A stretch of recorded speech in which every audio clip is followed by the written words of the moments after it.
j'espère que vous allez bien. Je suis habillée comme la dernière fois. C'est pas fait exprès, pensez pas que je me change jamais. Mais voilà. Je reviens aujourd'hui avec un nouveau point lecture. Ça faisait assez longtemps que j'en avais pas fait. C'est pas que j'ai arrêté de lire, mais c'est surtout que j'ai fait beaucoup de lectures thématiques. Dont je vais vous parler plus tard dans des vidéos un peu différentes. Mais j'ai quand même lu d'autres livres dont je vais vous parler aujourd'hui. Il y en a 5. Donc je vais commencer tout de suite par déjà 2 livres que j'ai lus en décembre ou en janvier je crois et dont j'ai complètement oublié de vous parler. Je sais pas pourquoi parce que c'est des lectures que j'ai vraiment beaucoup aimées.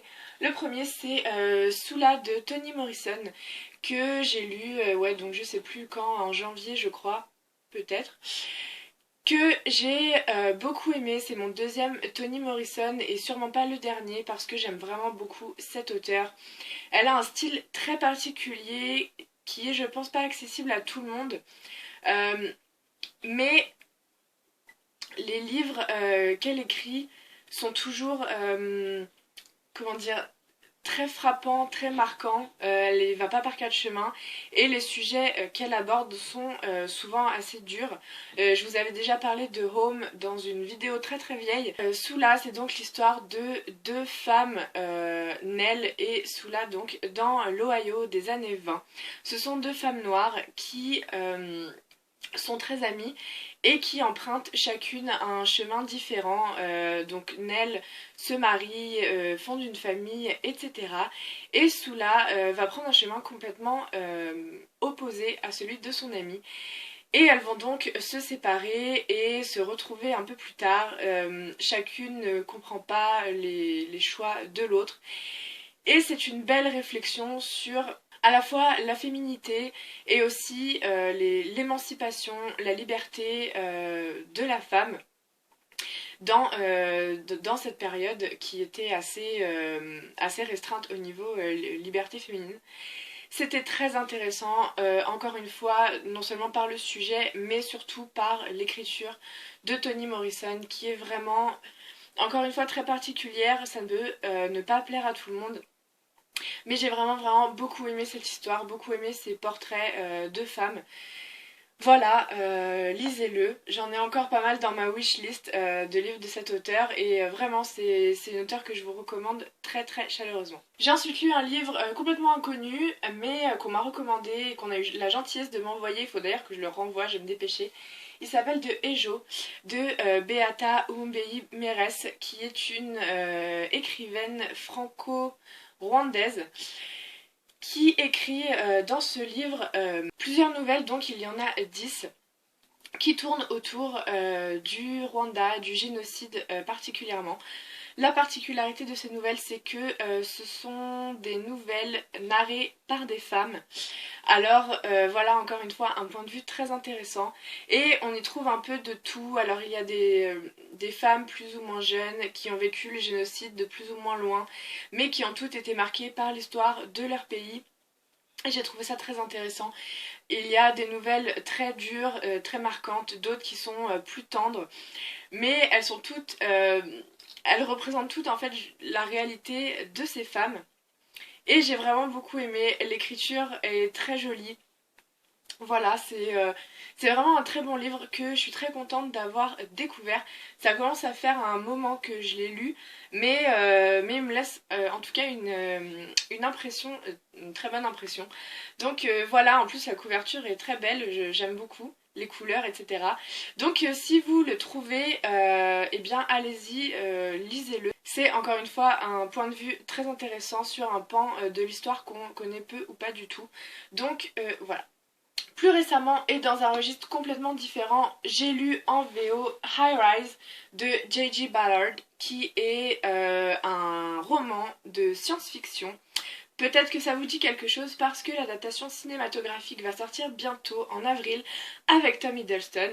C'est un livre assez surprenant, assez difficile d'accès, enfin pas vraiment difficile d'accès mais je m'attendais pas vraiment à ça, j'ai été agréablement surprise, j'ai bien aimé ce roman. Il n'est pas toujours très facile à lire parce que je sais pas trop comment expliquer ça, mais on a l'impression en fait d'être bloqué dans le temps. C'est très lent, pardon, c'est très lent Et c'est un peu en huis clos, enfin on est tout le temps dans cet immeuble. Et du coup on a l'impression que le temps avance au ralenti, donc c'est assez bizarre comme impression de lecture. Mais bon, pourquoi pas. High Rise, c'est donc l'histoire, je pense que c'est une dystopie, ou en tout cas ça s'en rapproche. C'est l'histoire d'un homme qui s'appelle Royal qui a construit des immenses immeubles dans lequel donc les gens habitent et donc se crée une société dans ces immeubles et ça parle clairement de la lutte des classes. Tout en bas sont les plus pauvres et plus on monte, plus les habitants viennent de classes plus aisées jusqu'au dernier étage où c'est l'appartement de Royal, donc le créateur, l'architecte des bâtiments. Et on suit dans ce roman trois personnages masculins, donc Royal, l'architecte, et il y a aussi le docteur Leng, je crois, je me souviens plus de son nom, et Wilder qui est lui tout en bas du building. Et lui, son but clairement, c'est de grimper les échelons à tout prix. Lane, lui, on sait pas trop, enfin il sait pas trop où il se positionne, il est plutôt haut dans l'immeuble. Et Royal, bah évidemment, lui, il veut pas que sa société en fait se détruise parce que ce qui se passe dans cet immeuble, c'est qu'il commence à y avoir des émeutes, des meurtres, une grosse rébellion des gens du bas contre les gens du haut. C'est une critique de la société assez intéressante, j'ai bien aimé, il y a quelques scènes qui sont assez violentes, assez dures à lire, c'est très visuel. Et voilà, j'ai eu un peu de mal à m'attacher aux personnages parce que ils sont un peu détestables en fait, on peut pas trop s'identifier à eux ni s'y attacher. Mais j'ai trouvé ça intéressant de voir trois hommes différents. Il y a une masculinité, une virilité très très très présente tout au long du livre, ça m'a parfois mise un peu mal à l'aise. Mais voilà, ça n'a pas entaché ma lecture non plus. Voilà, c'est un assez bon roman, j'ai bien aimé le récit. J'ai très hâte de voir l'adaptation cinématographique, un peu beaucoup à cause de Tom Hiddleston, mais parce que j'ai aussi hâte de voir ce que ça donne. J'ai aussi lu un autre livre que Sophie m'a prêté, j'ai oublié de le dire, c'est elle qui m'a prêté High Rise. Je suis un peu en no-buy, non ouais un peu, je suis un peu en no-buy en ce moment et je lui emprunte quand même des livres donc ça sert un peu à rien. Mais c'est cool. Elle m'a donc prêté le fameux King Kong Theory de Virginie Despentes, qui est un essai féministe, très bien, très intelligent, merveilleux. Et voilà, en fait, je pense que j'aurais dû faire une vidéo juste consacrée à ce livre, tellement j'ai des choses à dire dessus. Mais je vais essayer de m'activer un peu.